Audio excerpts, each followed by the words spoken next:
NCERT की book से अध्याय 3 के प्रश्नावली 3.2 के प्रश्नों को हल कर लेते हैं। तो प्रश्नावली 3.2 का पहला प्रश्न है, निम्न समस्याओं में रैखिक समीकरणों के युग्म बनाइए और उनके ग्राफीय विधि से हल ज्ञात कीजिए। इनमें पहला प्रश्न है, कक्षा 10वीं के 10 विद्यार्थियों ने एक गणित की पहली प्रतियोगिता में भाग लिया। यदि लड़कियों की संख्या लड़कों की संख्या से 4 अधिक हो तो प्रतियोगिता में भाग लिए लड़कों और लड़कियों की संख्या ज्ञात करनी है। तो हमें ज्ञात क्या करना है? लड़कों और लड़कियों की संख्या। तो हम यहाँ पे लड़कों और लड़कियों की संख्या को मान लेते हैं। तो यहाँ पे आप लिखो माना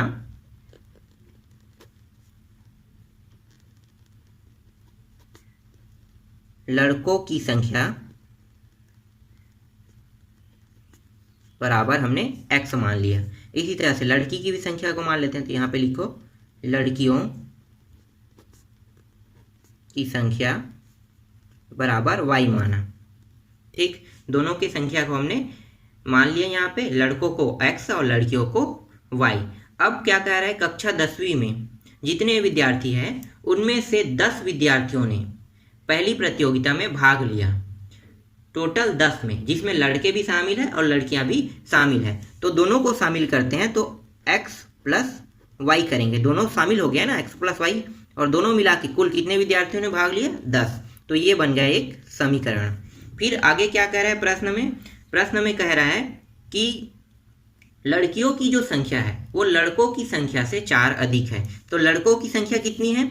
लड़कों की संख्या है x, और अगर 4 अधिक कर देते हैं तो क्या बन जाएगा? लड़कियों की संख्या। तो ये देखो, जो y है ये लड़कियों की संख्या है, लड़कों की संख्या से 4 अधिक हो गया। इसको हम मान लेते हैं दूसरा समीकरण। ठीक, ये समझ में आया आपको? आगे बढ़े हम। अब हम क्या करेंगे, यहाँ पे जो समीकरण 1 समीकरण 2 दिया हुआ है, यहाँ पे x y और यहाँ भी x y है, लेकिन हमारे पास न तो x का मान है न तो y का मान। तो फिर क्या करेंगे, और नहीं हम यहाँ पे इतनी आसानी से निकाल सकते हैं, निकालेंगे तो निकल जाएगा, लेकिन हमें इसे ग्राफी विधि में दर्शाना है। तो ग्राफी विधि में दर्शाना है तो इसके लिए क्या करेंगे, x और y को कुछ मान लेते हैं। तो यहाँ पे सबसे पहले हम x को मानेंगे। तो यहाँ पे लिखो समीकरण 1 में x बराबर, यहाँ पे हम 0 रखते हैं। ठीक है, x बराबर हम 0 मान लेते हैं। यहाँ पे x और y को अपने हिसाब से जो मानना चाहो मान सकते हो, किसी प्रकार की कोई बाध्य नहीं है। जैसे मैं यहाँ पे x का मान 0 रखा हूँ, अगर आप लोग मानना चाहते हो, 1 मानना चाहते हो, 2 मानना चाहते हो, 3 मानना चाहते हो, मान सकते हो। लेकिन यहाँ पे एक पॉइंट आपको याद रखना होगा कि जब भी x या y के मान को मानते हो तो जो हमारा मान आएगा उसमें कभी भी मान बट्टा में नहीं आना चाहिए। ये बस आपको याद रखना है। ठीक है, उसके अलावा आप जो भी मानना चाहो मान सकते हो। तो चलो अब आगे हल करते हैं। तो समीकरण 1 में x के स्थान पे हम 0 रखेंगे। तो ये रहा x, तो x के स्थान में 0 आ गया, प्लस y बराबर 10। तो यहाँ पे निकल गया y का मान प्राप्त हो गया 10। तो x का मान है 0 और y का मान है 10। ठीक, यहाँ तक आपको समझ में आ गया? x का मान 0 रखे तो 0 प्राप्त हो गया और y का मान निकला 10। और देखो ये क्या बटा में प्राप्त हुआ है? नहीं ना। तो इसी तरह से आपको क्या करना है, मानों को निकालना है, सिर्फ बटा में मान प्राप्त नहीं होने चाहिए, ये आपको याद रखना है। चलो समीकरण दूसरा को अब हल कर लेते हैं, समीकरण पहले को दूसरे मान के लिए हल कर लेते हैं। तो इस बार हम क्या करेंगे, y बराबर इस बार 0 रखेंगे। तो समीकरण 1 में है, आगे में x प्लस y का मान 0 बराबर 10। तो यहाँ पे आ गया x बराबर 10 प्राप्त हो गया। तो यहाँ पे x का मान 10 आया और y का मान 0 आ गया। ठीक है, यहाँ भी निकल गया दोनों मान। अब समीकरण 2 के लिए हल कर लेते हैं। तो समीकरण 2 में x बराबर 0 मान लेते हैं अब इस बार। तो ये रहा y बराबर, इसका मान हमने 0 माना, और ये रहा 4। तो यहाँ पे y का मान प्राप्त हो गया 4। तो x का मान 0 और y का मान 4। ठीक, यहाँ तक आपको समझ में आ गया होगा। फिर एक बार निकाल लेते हैं समीकरण 2 में y के लिए। अब y बराबर 0 रख लेते हैं। तो ये हो गया 0 बराबर x प्लस y। अरे यार सॉरी, इसको ना 0 बराबर ये हो जाएगा x प्लस ये हो जाएगा 4। ये जो 4 है इसको इस पर पक्षांतर कर देंगे तो ये -4 हो जाएगा और ये हो जाएगा x हो जाएगा। तो यहाँ पे x का मान -4 आया और y का मान क्या है 0। तो ये रहा, देखो समीकरण 1 और समीकरण 2 से दोनों में x y के मान को निकालिए। अब हम क्या करेंगे, इन मानों को ग्राफों में दर्शाएंगे। तो चलो अब ग्राफ में दर्शाते हैं इन मानों को। तो यहाँ पे मैंने पहले ही एक ग्राफ का निर्माण कर लिया है, ठीक है। तो ये इस ग्राफ में हमें क्या करना है, उन मानों को रखना है। तो यहाँ पे मैंने हर एक दो पॉइंट पे, मतलब 2 पॉइंट पैमाना, यहाँ पे मैंने 2 पॉइंट को 1 पॉइंट के बराबर पैमाना यहाँ पे मैं माना हूँ। चलो अब मानों को रखते जाते हैं। तो पहला है, पहले समीकरण से 2 मान है, उनमें से पहला जो मान है उसको रख लेते हैं।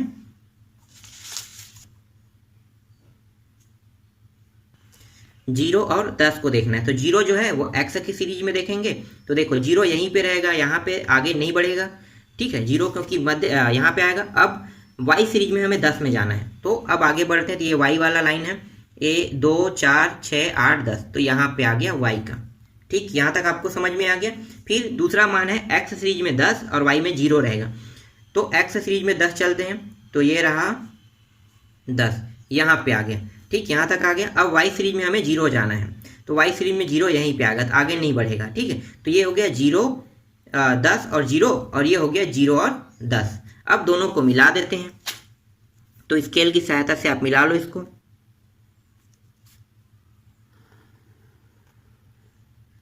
ठीक, यहाँ तक हो गया।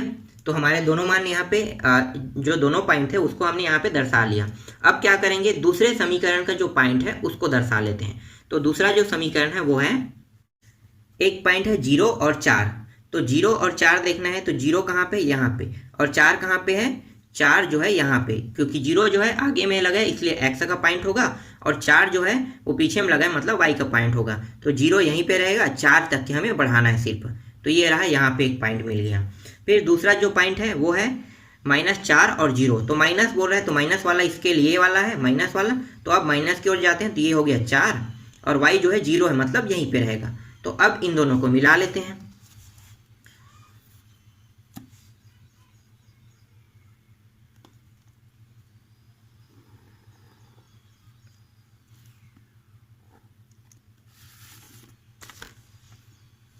ठीक, तो यहाँ तक मिल गया। अब क्या करेंगे, इनके पॉइंट को यहाँ पे लिख लेते हैं। तो ये है -4 और 0, ये वाला है 10 और 0, और यहाँ पे है 0 4, और ये वाला पॉइंट है 0 10। अब यहाँ पे जो दोनों रेखाएं आपस में जहाँ पे प्रतिच्छेद करी है, यहाँ भी कुछ पॉइंट तो बना होगा। तो जो पॉइंट बना है उसको निकाल लेते हैं। तो यहाँ पे देखो, अगर मैं इस x वाले सीरीज की ओर आगे बढ़ता हूँ तो ये किसके सीध में आ रहा है, 3 के सीध में आ रहा है। मतलब हमारा x का मान 3 हो सकता है। देखो 3 के सीध में, नीचे ला लो यहाँ तक के। तो ये देखो 3 में आ रहा है। अब हम y वाले लाइन पे आगे बढ़ते हैं। तो ये रहा y वाला लाइन, देखो यहाँ पे आ रहा है। अगर मैं यहाँ पे देखूँ, इसको इस साइड सीध में लाता हूँ तो यहाँ पे आ रहा है 7 में।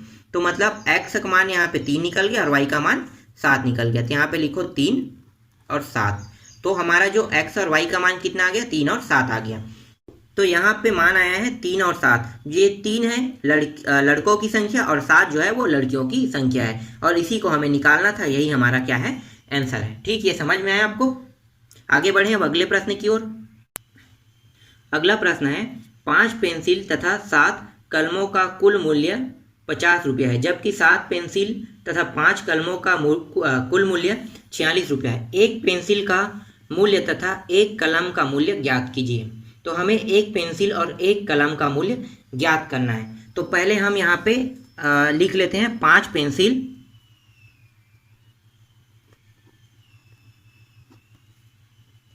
प्लस 7 कलम का मूल्य कुल कितना देना पड़ेगा, उसको 50 रुपया देना पड़ेगा जब वो खरीदेगा। तो इसी तरह से 7 पेंसिल खरीदेगा प्लस 5 कलम खरीद रहा है, तो वो 46 रुपया इस बार पेड कर रहा है। तो यहाँ पे हम मान लेते हैं, माना एक पेंसिल का मूल्य बराबर x रुपया।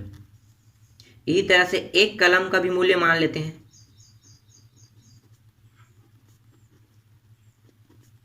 बराबर y रुपया।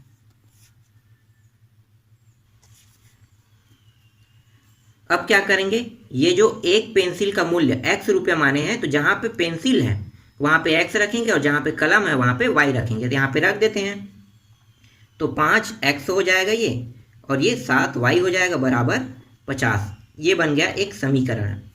फिर यहाँ भी वैसे ही करेंगे, यहाँ पे 7x हो जाएगा और ये 5y हो जाएगा बराबर 46 रुपये। इसको हम दूसरा समीकरण नाम दे देते हैं। अब क्या करेंगे, समीकरण 1 और 2 दोनों को अब हल करेंगे। तो दोनों को हल करेंगे तो x और y के मान को कुछ मान लेंगे। तो चलो मानते हैं अब यहाँ पे। तो यहाँ पे समीकरण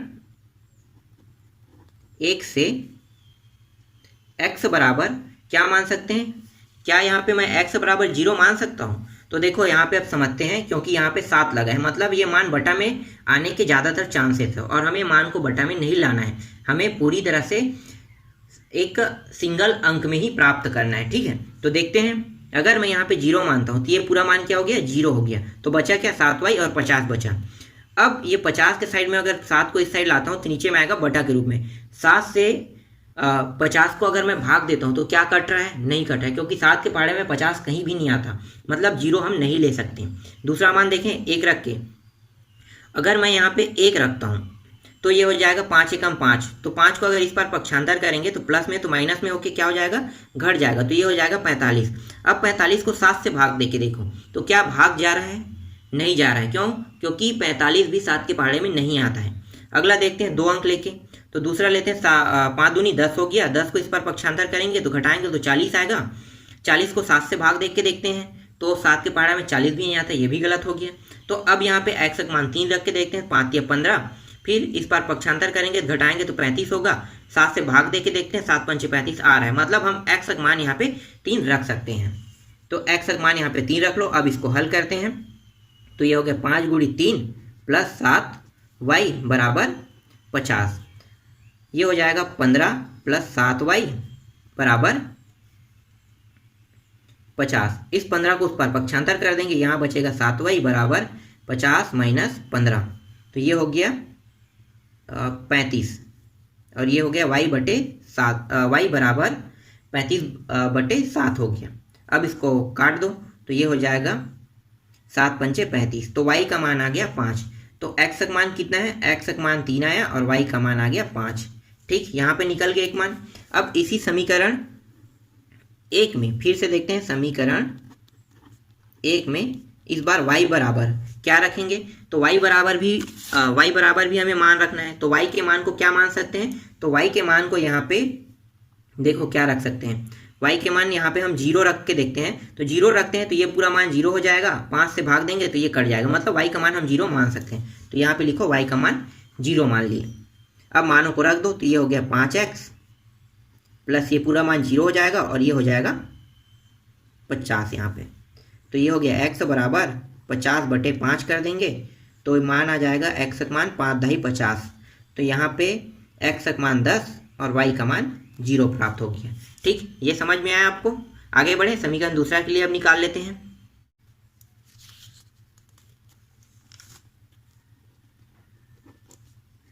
समीकरण दूसरा में x बराबर क्या मान सकते हैं, तो x के मान 1 हम नहीं रख सकते हैं, 2 नहीं रख सकते, 3 नहीं रख सकते। क्यों, क्योंकि यहाँ पे सब बटा में आ रहा है। 4 भी रखते हैं तो भी बटा में आ रहा है, 5 भी रख रहे हैं तो भी बटा में आ रहा है, 6 भी रख रहे हैं तो भी बटा में आ रहा है, 7 भी रख रहे हैं तो भी बटा में आ रहा है। हाँ, लेकिन अगर मैं 8 रखता हूँ तो बटा में नहीं आ रहा है मान, इसलिए हम x का मान यहाँ पे 8 रख लेते हैं। अब यहाँ पे हो गया 7 गुणित 8 प्लस 5y बराबर 46।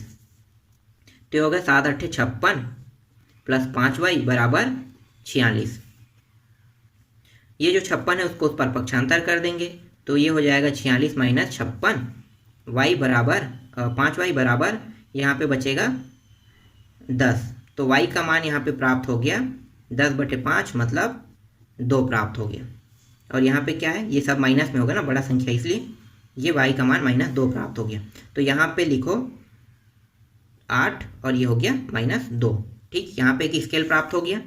अब समीकरण दूसरा में ही y के लिए निकाल लेते हैं। तो समीकरण दूसरा में y बराबर, अब क्या रखेंगे समीकरण दूसरा में y बराबर, तो y बराबर हम रख सकते हैं यहाँ पे 1 रखेंगे तो बटा में आ रहा है मान, 2 रखने पर भी बटा में आ रहा है, 3 रखने पर भी बटा में आ रहा है, 4 रखने पर भी बटा में आ रहा है, तो y का मान यहाँ पे 5 रख सकते हैं। तो y का मान हम यहाँ पे 5 मान लेते हैं। तो ये हो गया 7x प्लस 5 गुणित 5 बराबर 46। तो ये हो गया 7x प्लस 5 पंचे 25 बराबर 7 6। तो ये हो गया 7x, इस 25 को उस पर पक्षांतर कर देंगे तो ये हो जाएगा माइनस में, यहाँ पे बचा 7x, घटा दो इसको तो ये आ गया 21। x बराबर 21/7, मतलब x का मान आ गया 7 या 21, 3 आ गया। तो यहाँ पे स्केल प्राप्त हो रहा है हमें 3 और 5। अब क्या करेंगे, इन मानों को ग्राफ में दर्शाएंगे। तो चलो अब इसको ग्राफ में दर्शा देते हैं। तो यहाँ पे भी मैंने पहले से ही ग्राफ तैयार कर लिया है, ठीक है। तो चलो अब दर्शाते हैं। तो पहला जो समीकरण 1 है, समीकरण 1 के मान को पहले रखेंगे। तो समीकरण 1 में पहला जो आया था वो आया था 3 और 5। तो 3 क्या है, x का मान है और 5 y का मान है। तो देखो 3 में हमें x की साइड पे चलना है, प्लस में मान तो प्लस की ओर चलेंगे। तो ये हो गया 3 और 5 जाएंगे y में, तो यहाँ पे आ जाओ 5। अब दोनों रेखाओं को आपस में मिला लो तो ये आएगा 3 के साइड में यहाँ पे, ठीक है। 3 वाला लाइन सीधे इधर आ गया और 5 वाला लाइन यहाँ पे आ गया, ठीक है। तो ये रहा 3 और 5 दोनों मिल गए यहाँ पे, ये 3 5 का बिंदी बन गया एक। उसके बाद अब हमें देखना है 10 और 0 को। तो 10 बोल रहा है मतलब x का मान है, तो x का मान यहाँ पे आ जाएगा और 0 का मान यहीं पे रहेगा। तो ये रहा एक, यहाँ भी एक पॉइंट मिल गया हमें। अब क्या करेंगे, इन दोनों को मिला दो। तो ये रहा, हमने पॉइंटों को मिला दिया। अब हम दूसरे पॉइंट के लिए निकालें, मतलब समीकरण 2 के पॉइंटों के मान को रखेंगे। तो समीकरण 2 से एक मान प्राप्त हुआ था 8 और -2। तो 8 जो है वो प्लस में है, तो ये रहा 8, ठीक है, और -2। तो ये वाला जो पूरा मान है क्या है, स्केल है, ये माइनस वाला, ये भी माइनस वाला है। तो हमें -2 की ओर जाना है। तो x जो है ये x वाला स्केल है और ये y वाला स्केल है। तो x वाला स्केल में 8 तो प्राप्त हो गया, लेकिन y वाले स्केल में हमें -2 जाना था। ये प्लस है ऊपर और नीचे माइनस, तो माइनस की ओर जाएंगे तो ये माइनस है। 8 और 2 दोनों को सीध में ला लेते हैं। तो 2 यहाँ पे आ गया, देखो ये रहा 8 वाला बिंदु और 2 वाला बिंदु, दोनों इसी स्केल में आ रहा है। देखो ये रहा और ये रहा, दोनों का मिल गया, तो यहाँ पे एक बिंदी प्राप्त हो गया। अब y के दूसरे मान को यहाँ पे इस स्केल में दर्शा देते हैं। तो y का दूसरा मान है 3 है और 5 है।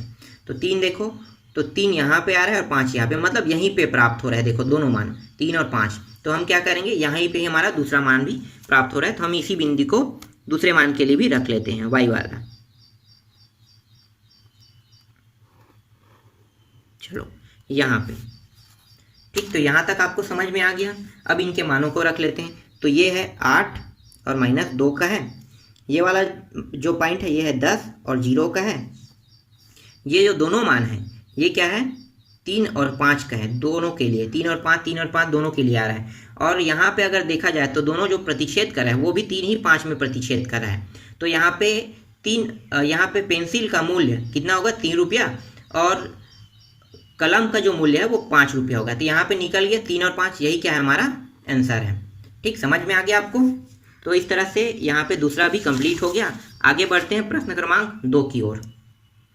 प्रश्न क्रमांक 2 है, अनुपातों A1/A2, B1/B2 और C1/C2 की तुलना कर ज्ञात कीजिए कि निम्न समीकरण युग्म द्वारा निरूपित रेखा एक बिंदु पर प्रतिच्छेद करती है, समांतर है अथवा संपाती है। ये हमें निकालना है। तो पहले हम यहाँ पे समझ लेते हैं प्रतिच्छेद, समांतर और संपाती क्या होता है।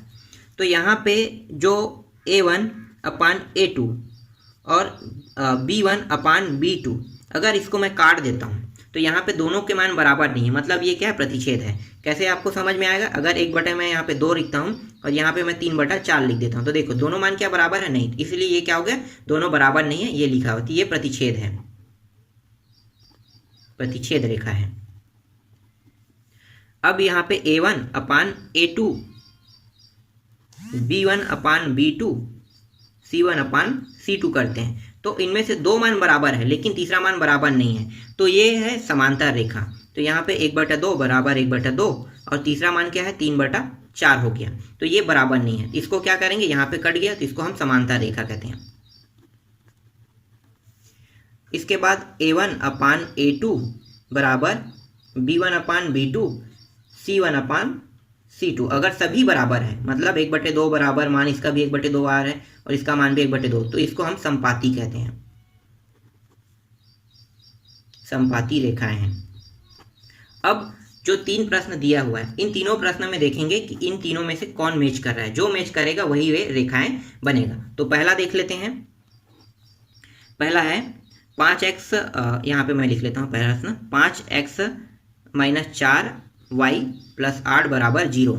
और दूसरा जो समीकरण है वो है 7x + 6y - 9 = 0। तो यहाँ पे A1 और B1 का मान, A1 A2 के मान निकाल लेते हैं। यहाँ पे A1 का मान आ गया 5, B1 का मान यहाँ पे -4 और C1 का मान यहाँ पे 8 आ जाएगा। इसी तरह से A2 का मान निकाल लेते हैं तो ये 7, B2 का मान निकालते हैं तो ये 6 और C2 का मान निकालेंगे तो प्राप्त होगा -9।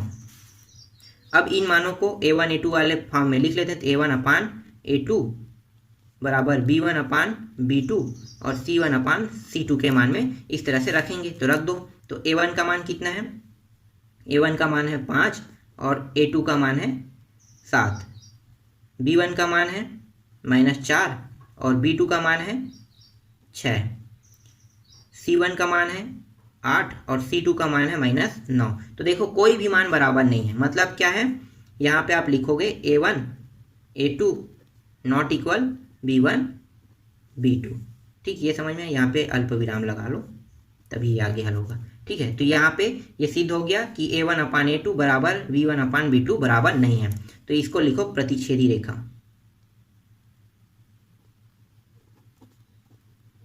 प्रतिच्छेदी रेखा है। ठीक, ये समझ में आ गया आपको। अब दूसरा के लिए निकाल लेते हैं, बगल में हल करते हैं इसको। दूसरा जो प्रश्न है वो है 9x + 3y + 12 = 0। और दूसरा जो समीकरण इसमें है 18x + 6y + 24 = 0। तो यहाँ पे A1 का मान यहाँ से निकल गया 9, B1 का मान यहाँ पे निकल गया 3, C1 का मान यहाँ से निकल गया 12। इसी तरह से A2 का मान दूसरे समीकरण से निकाल लो। तो यहाँ पे 18, B2 का मान 6 और C2 का मान 24 प्राप्त हो गया। अब इसे A1 A2 के फॉर्म में लिख लेते हैं। तो A1 A2 का मान कितना है? 9 और 18 हो गया यहाँ पे। B1 B2 का मान 3 6, C1 C2 का मान 12 24। अब यहाँ पे देखो कटा दे, 9 एकम 9 दूनी 18, तो एकम 1 और दूनी से कट गया ये, 3 एकम 3 दूनी ये भी कट गया, 12 एकम 12 दूनी। तो देखो सभी मान बराबर आ रहे हैं, मतलब 1/2 बराबर 1/2 बराबर 1/2। तो ये क्या होगा? ये संपाती होगा। तो यहाँ पे लिखो A1 A2 बराबर है B1 B2 के, बराबर है C1 C2 के। तो जो रेखा है वो प्राप्त हो रहा है हमें संपाती, पाती रेखा है। ठीक, दूसरा का निकल गया यहाँ पे। इसी तरह से तीसरे को भी हल कर लेते हैं। चलो तीसरे को नीचे हल करते हैं। तीसरा प्रश्न है 6x - 3y + 10 = 0, 2x - y + 9 = 0। यहाँ पे A1 बराबर 6, B1 बराबर -3, C1 बराबर 10, A2 बराबर 2, B2 बराबर -1 और C2 बराबर 9 प्राप्त हो रहा है। अब मानों को रख लेते हैं, इसको भी वैसे ही बनाएंगे। तो A1 6 और A2 2 है, B1 -3 और B2 -1, C1 10 और C2 9 है। तो यहाँ पे देखो 2 एकम 2 तिया, 3 एक से कट गया ये, यहाँ पे माइनस दोनों से कट गया, तो यहाँ भी आ गया 3 एक आ गया और यहाँ पे 10 और 9 आ गया। तो यहाँ पे देखो 2 मान बराबर है लेकिन तीसरा मान अलग है। तो ये क्या होगा? A1/A2 बराबर B1/B2 बराबर नहीं है C1/C2 के। इस तरह से लिखेंगे। इस रेखा को हम कहते हैं समांतर रेखा, रेखाएं है। ठीक, ये समझ में आ गया आप लोगों को। आगे के जो प्रश्न है उसको हम लोग अगले पार्ट में हल करेंगे।